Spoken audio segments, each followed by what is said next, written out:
I traditionally have sort of done smaller films. Yes. But, you know, and this to me was a completely new venture, and I sort of took a chance and tried something different.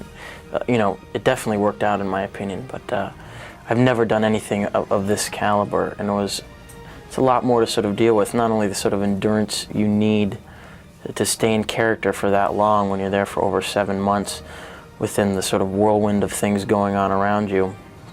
It was extremely difficult.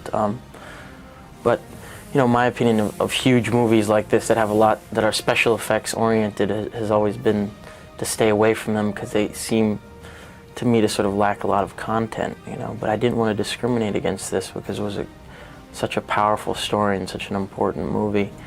I mean, when you're sitting there running towards the back of a ship with, you know, 2,000 people around you screaming for their lives, in this sort of on a ship that looks exactly like the Titanic, and while it's like going up in the air on hydraulics, you can't help but feel like you're really there. And seeing the ship and just being on it on an everyday basis was, there was certain moments, I mean, not all the time, but there was definite certain moments where I felt like, wow, I'm really here. Kate and I had she's such a terrific person in general that our chemistry sort of just naturally happened, I think, on screen. We just like each other as people, and I think that definitely showed. As far as doing the love scene, though, we laughed about it a lot, and we you know, those questions occurred like, was this Rose's first time? Was it Jack's first time? You know, who sort of knew?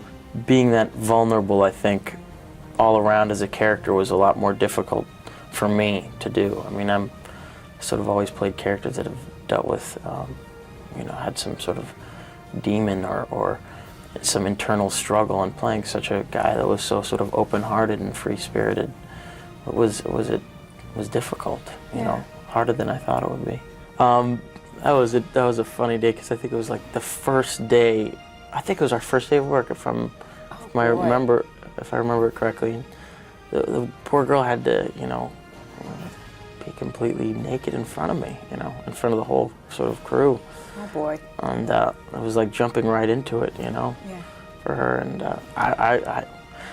I wasn't uncomfortable at all. I mean, felt uncomfortable for her. I mean, it was but the scene worked out well. The movie's so serious. What kind of things did you guys do to lighten the mood a little bit?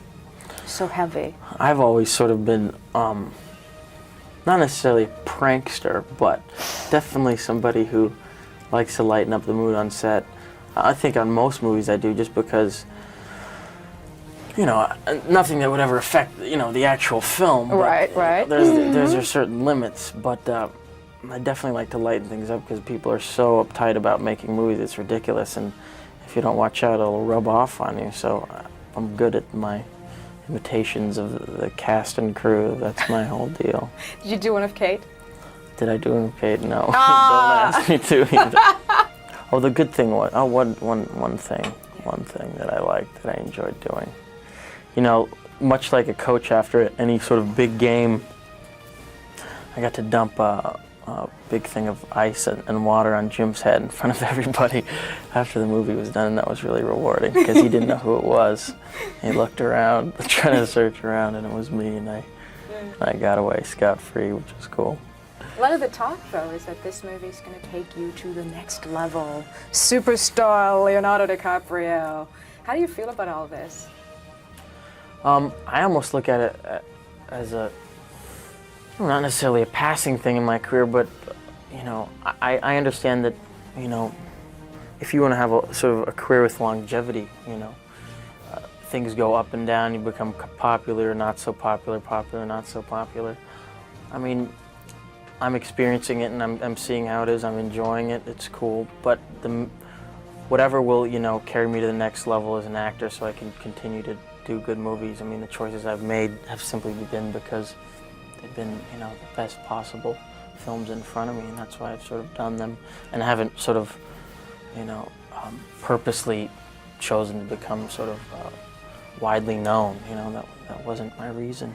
But if it comes or if it goes, it's fine with me. I just want to keep growing as an actor and doing good work. That's my main objective.